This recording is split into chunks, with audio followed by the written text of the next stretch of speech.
I'm Danielle Metz. And I'm Robert Vaughn. And this is the Danielle Metz Show. Quote, in Stuff That Never Happened land, there's always a long, detailed story in which the author is always made to be the moral high ground angel. They almost all start with the author just minding their own business, being innocent, whether it be walking down the street or on a train. For some reason, those are the two most common. But then suddenly a person that is part of the ideology, their ideology deems evil, comes up and does something evil stereotypical of said ideology. This quote is from Shoe on Head, a podcaster, in a February 21st, 2019 episode of her podcast called Watching Jussie Smollett Lie to Our Faces for 8 Minutes, in which she refers to one of her previous podcasts from 2016 calling out how these oh-so-typical stories play out. Now, Robert, I'm pretty sure you've heard the story, or at least cursory, of poor Jussie Smollett, who, in a fit of hunger, had to go to Walgreens, which he thought was open 24/7, then it wasn't. And then he had to go to Subway, and he got a sub, and he was walking through the polar vortex in the streets of Chicago in the middle of the night, and two white men wearing MAGA hats beset upon him, calling him the N-word and the F-word, and beat him, strangely enough, outside the purview of cameras, which are all over Chicago these days. And so that actually didn't happen. But, like the Covington story, the media jumped all over it, politicians jumped all over it, because this is Trump's America. What did you think about the story, Robert?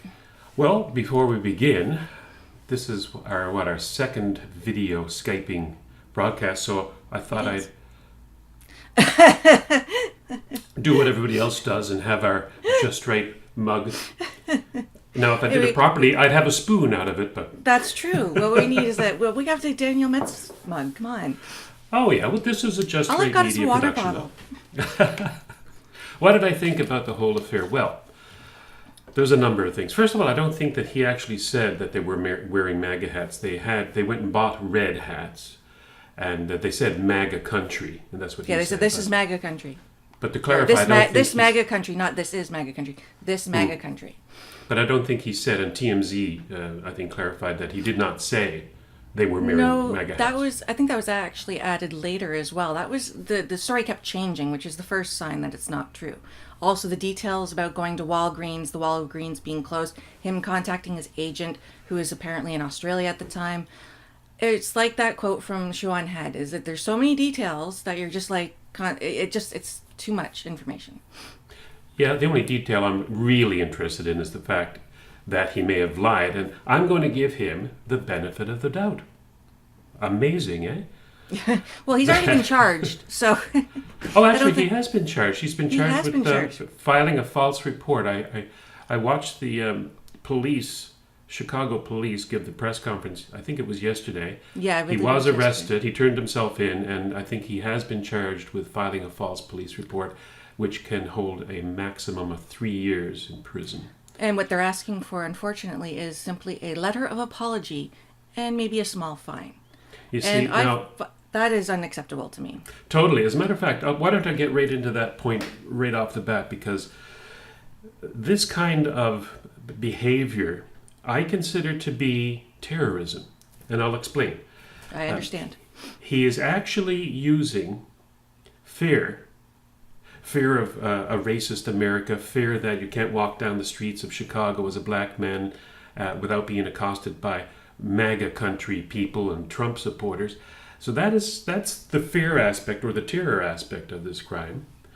And the thing is that it was meant, now apparently some people are suggesting that it was meant for him to get a pay rise, for working out the empire. As from what I understand, that's what he told the police officers. He'd also sent a previous letter to himself with a quote-unquote suspicious white powder in it, which turned out to be aspirin, which is that's a federal crime because that's fraud through mail.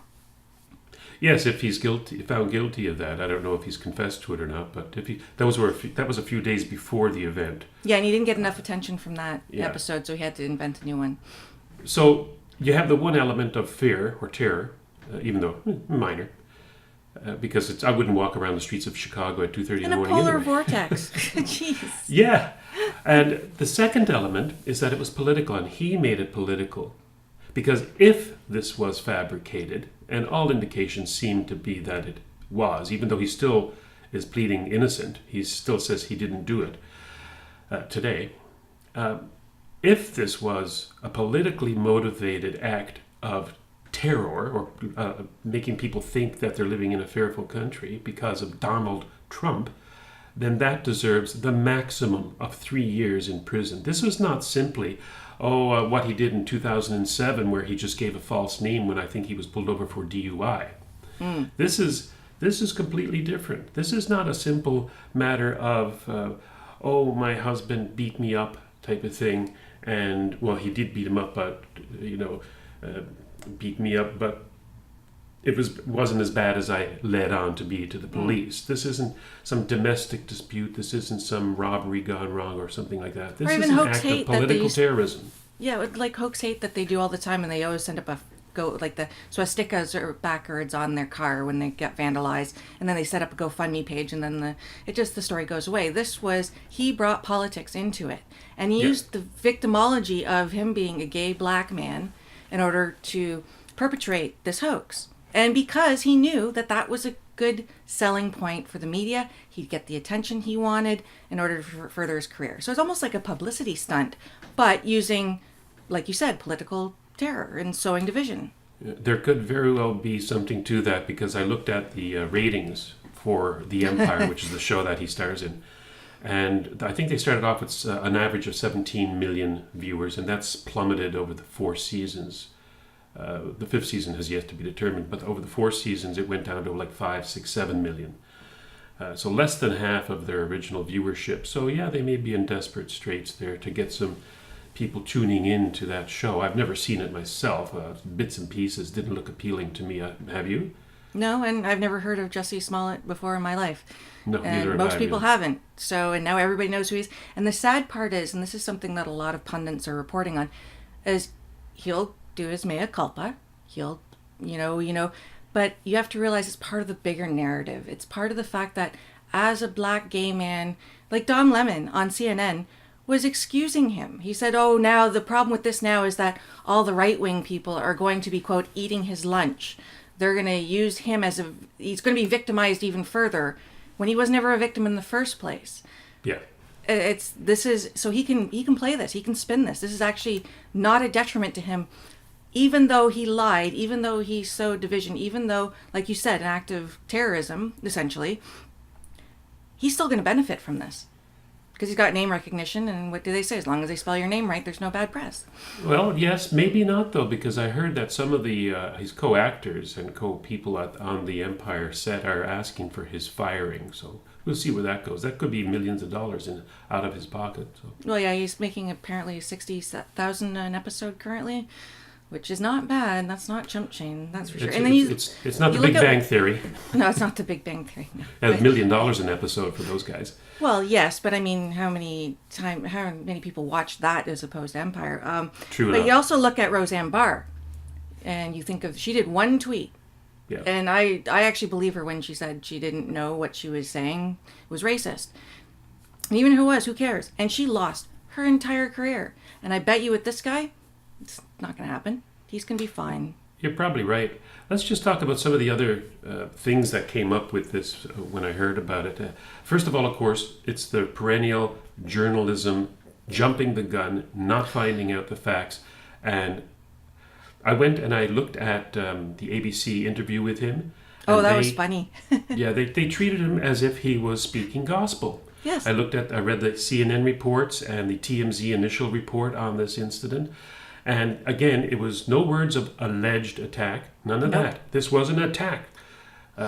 Smollett says there was an attack. There was an attack. There was no caution given by the press that they would normally give in a criminal case. There was an alleged attack, alleged attackers. Or Smollett claimed that this happened. None of that. Exactly. No, and Don Lemon himself was on the roundtable when he was talking about the fact that he's going to be victimized even further by the right now. He said he was in contact with Smollett throughout the whole quote-unquote ordeal, and he's not asking any questions. He just wants to be there to support him as another gay black man who's out of the closet. Like, this is news in 2019 or current year. It just the left media is so coddling of these people who are It's a crime what this guy did, and they're like, oh yes, but he's truly the victim here. No, no, he's not. Unlike the Covington thing, the media here have actually covered it. Yeah. More so, covered the fact that he was maybe lying. That's to me unusual. Like with Covington, half of the media did not retract, and it's still out there. Still haven't done it. But I've seen it on CNN and some of the others and TMZ that yes, they're now covering the fact that it may very well have been a hoax. Well, I think the fact that charges were pressed, that has a lot to do with it. They can't deny that. Nothing really happened with the Covington case, really. Well, it was just lawsuits. Yeah, lawsuits, thank God, and $250 million for the Washington Post alone. Yes. But there's nothing there. This is actually a criminal case where there is a charge pressed, and therefore the police came out and they made a statement. They can't back away from that. That's too obvious now. And it was even obvious in the beginning. Who walks back to their apartment with a noose still around their neck, still holding their Subway sandwich, which if anybody who's ever been in a fight knows, you take the guy's sandwich if you beat him. And then he goes up to his apartment, waits 40 minutes, then calls the cop, then refuses to hand over his telephone for evidence. Yeah. There was so blatant from the beginning that there was too many holes in the story to take at face value. And after he calls the police, he kept the noose around his neck. Yes. I'm sorry, if somebody does something that horrible to me, I want it as far away from me as possible. What, is it like that the police can't envision what it's like to have a noose around one's neck? No, put it in a bag. There was a noose around my neck. Or put it in a bag with, a Ziploc bag in case there's, evidence on it from the attackers. But you don't leave it around your neck. Aside from the journalists, there were, of course, the usual Democratic members of the House down there, Kamala Harris and Cory Booker, for example. Yeah, Elizabeth Warren as well. Elizabeth Warren, yeah, no big surprise there. Who, of course, again, jumped, like the journalist, jumped the gun and took his word for it. And were even reluctant to think that he was playing a hoax because they confronted Kamala Harris on her tweet about it. Oh, and that was so funny. What tweet? They had to explain to her what the tweet was. And she kept looking behind her like, what are they talking about? And then now, after it's come out that's a hoax, now we have to wait for the full story to unfold. Yes. Okay, where was that 2 days ago before there was even this many facts? Okay, so you got the journalists and you got the Democrats, of course, and then now the other, to complete the trifecta is, of course, Hollywood. And you had people like Shonda Rhimes, Viola Davis. I don't know who these people are, but apparently some actresses. And Lee Ellen Daniels. Page. Did you see the interview with Ellen Page? No. Oh, it was horrible. It's like making the meme rounds now because she's like, we're debating that this is a hoax or that this is a hate crime. Their debate is over. There is no debate. It is horrible. This is where we live now. And then you look at that in retrospect and you're like, lady, the facts weren't out yet. And you already said that there's no debate. Oh, the science is settled, is it? And Lee Daniels, who was the director of The Empire, he came out and, of course, it was an attack. There's no alleged about it. And there was no real... he actually took his time in his video response to put a message out there as well about Trump and racism, and it was a very foul-mouthed response to the thing, typical of these people, I guess, in Hollywood and the left, that they can't think things without emotion, because he almost broke down. Smollett himself broke down and cried. Oh, I know, he said, I'm so strong, while he's wiping tears from his eyes. And I'm like, oh, really? Okay, thank you. Encore. Encore. Obama crying, Trudeau crying, Smollett crying. I mean, what is with these people? I want my masculinity back. Can there be a real man somewhere out there, please? Yeah. Now, what about these the Nigerian supposed cohorts? It turns out that they were actually extras on The Empire. Yes, and so, he paid them with a check. He wrote a check in his name to these gentlemen, and if they actually had beaten, have you seen pictures of these gentlemen? Yep. He's not walking away from that. No. There's no way Jussie's walking away from that. I'll give him the benefit of the doubt and let it go through the courts, but I'm telling you, the evidence so far is damning, if you ask me. And and get to see the video of the two Nigerians buying all the stuff in the store. Yes. they bought the rope and the hat and all at the same time in pure view. And it's just like, this is Keystone Cop level. I don't know. This is just ridiculously silly. I can't believe they thought they'd get away. And I believe the police chief who was giving the press conference said they honestly didn't think they'd get caught. And the reason why they probably didn't think they were going to get caught was because of the political climate. You're not allowed to question the victim. And if he's black and gay, he's got his victimology points. So they just probably figured you can't question this person. It has to be accepted at face value. And yeah, you notice I started off by saying that give Smollett the benefit of the doubt. I said that specifically because his lawyer came out and said people should, like any other citizen, Mr. Smollett enjoys the presumption of innocence. Well, okay, fine, that's actually true, and I would agree. Mm-hmm. However, somebody pointed out that previously he had tweeted that he believed Christine Blasey Ford was raped by Justice Kavanaugh. So he didn't give Justice Kavanaugh the benefit of the doubt, and yet he wants it in return. So hypocritical, if you ask me. He also... Go ahead. Oh, sorry, you go ahead. No, it's just reminding me about his Twitter description. His little bio on his Twitter handle is something, all I want to do is save the world, because all you need is love, or something along those lines. I'm paraphrasing, but it's like, seriously? Yeah, okay, ego sure. much? Hey, I think we try to save the world too every time we get... Yes, but we don't do it by hoax hating. Yeah, no, I was just going to sort of conclude, because this is ongoing. It's a little silly too. It's a minor thing. In it doesn't even, if you ask me, it doesn't even approach the Covington. That issue. Covington thing was way more serious. Because, that was classic. But what this speaks to, though, is the fact that even after the Covington incident, the media still jump to support their own narrative. They haven't. It's been what, a month? Just over a month, and they still don't. They haven't learned their lesson, and they don't think they ever will. No. You figure they're going to be sued, which they rightfully will, and they just, whatever supports their narrative is what they're going to roll with, and it's disgusting. Yeah. Now there's this one celebrity doctor, Dr. Drew.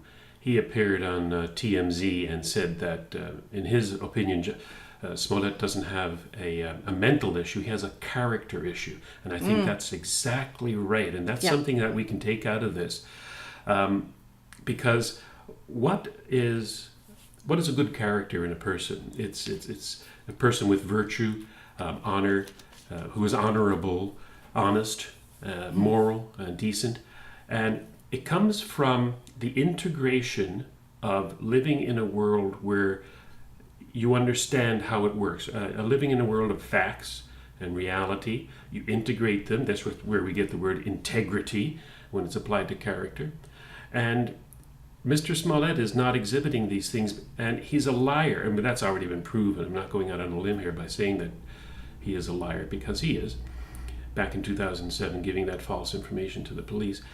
And his world is based on lies, with the Trump Derangement Syndrome going around, and the false narrative of everybody who supports Trump, or everybody who's white, is a racist. All of these lies and falsehoods are... You try to integrate them into a personality, into a character, and the pieces don't fit. They just don't fit, and you have a character like Mr. Smollett who is pathetic, really. You know what's scary about him the most? He's in his late 30s. 36, I believe. Yep. He's not like a kid. This isn't like a 21, 22, 23-year-old who doesn't know better. This is his brain hasn't fully formed, and his morality hasn't fully taken cohesion. This is an adult, grown adult. And if he thinks he can get away with this, that's disgusting. And he thinks he's entitled to get away with this. Yes, because of his victimhood and his celebrity status. But I think he's just an example. There's millions of people out there like Jussie Smollett who don't have a proper moral basis in their character because of all of the lies that are surrounding us in the press, in Hollywood, and in philosophy. And the perverted things we decide to reward. We reward victimhood. We don't reward achievement anymore. And so it's a victimhood Olympics, and he thought he'd take his shot at a race. Yeah, it's a shame. It is. Well, on that note, take care, behave yourself, and we'll talk again next week. Cheers.